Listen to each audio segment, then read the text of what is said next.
Je suis là aujourd'hui pour vous expliquer comment on répare le PVC en deux façons.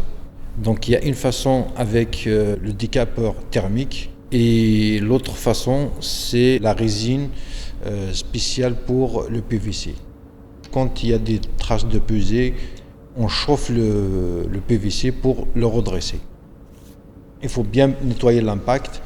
S'il y a de la poussière, ça reste incrusté dans le PVC. Il faut régler le décapant thermique à 250 degrés pour que le PVC soit maniable.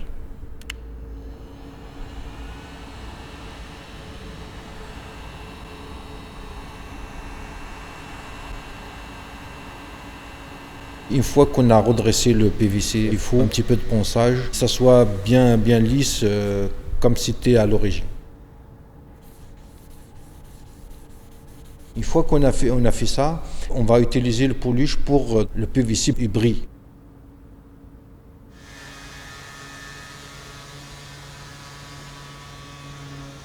La deuxième méthode, c'est la résine. Donc la résine, on l'applique une fois qu'on manque du PVC. Ça veut dire qu'il y a une pièce de PVC qui s'est arrachée.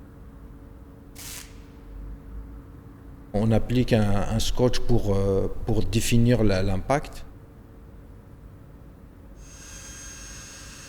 Une fois qu'on a appliqué le scotch, on a fait la découpe, on va mettre les cales pour garder toujours la figure.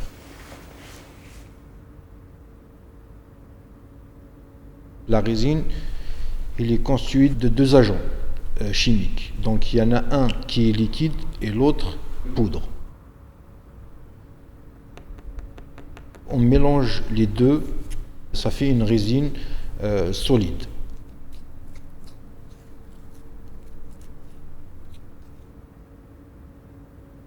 Il faut un professionnel pour réparer le PVC. Parce que c'est très dangereux pour la santé.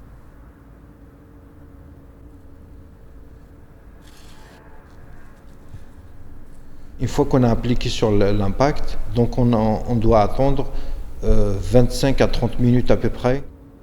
Une fois que c'est sec, on enlève le scotch et après on va procéder au ponçage. Le grain, il faut que ça soit du 150 au début.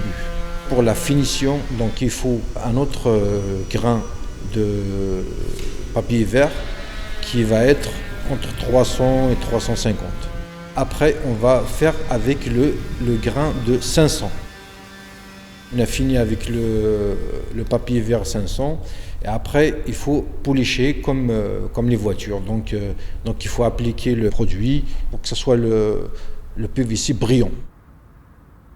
Ça ne se voit pas du tout que ça a été réparé. Réparer PVC, donc c'est un gain de temps et c'est un gain d'argent et on n'a plus besoin de remplacer les fenêtres.